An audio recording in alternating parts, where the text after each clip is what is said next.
bonjour. Oui, vous êtes facilitateur à l'Assemblée générale de FMMDI. Vous avez exposé une matière très intéressante. Mais la question est de savoir, est-ce que le niveau égalitaire et paritaire a atteint un niveau quand même consistant par rapport à la lutte menée par votre ONG qui est le FMD? Merci beaucoup pour la parole. Vous savez, moi je suis un épidémiologiste. Un épidémiologiste, il manipule les données.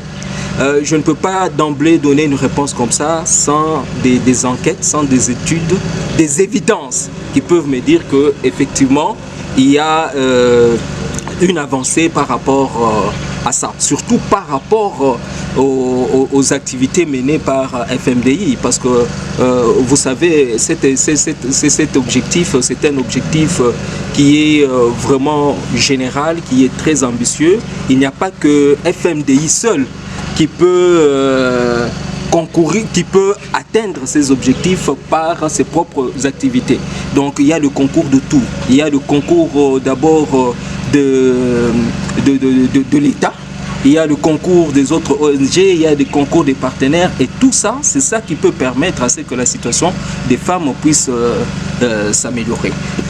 Pour arriver à cette autonomisation de femmes, je pense que dans notre contexte, il faut plus développer l'approche masculinité positive.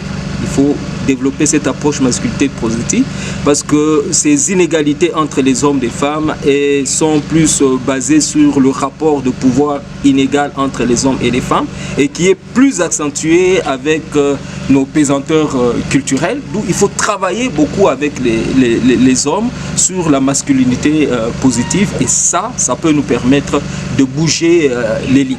Vous avez parlé tout à l'heure dans votre exposé sur la gestion de budget paritaire, budget genré, surtout dans ce qui concerne aussi le média. Qu'est-ce que vous voulez dire par là? Est-ce qu'on peut en faire de lumière?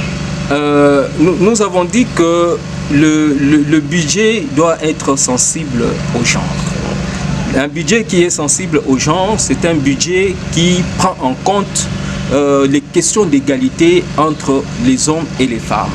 Un budget qui est sensible au genre, c'est un budget qui a des rubriques qui prennent en compte les questions d'égalité entre l'homme et la femme. C'est ça, un budget qui est sensible au genre. Et ce budget ne peut être sensible au genre qu'à partir d'une analyse genre de chaque structure. Par exemple, les médias. Quels sont vos problèmes liés à l'inégalité entre les hommes et les femmes dans vos structures, et de quelle manière, quelles sont les activités que vous pouvez mener pour améliorer cette situation et y affecter un budget, parce que les activités ne peuvent être menées qu'avec des ressources. Et voilà, c'est ça la notion de budget sensible aux gens que j'ai évoqué. Je vous remercie. Merci beaucoup. Merci.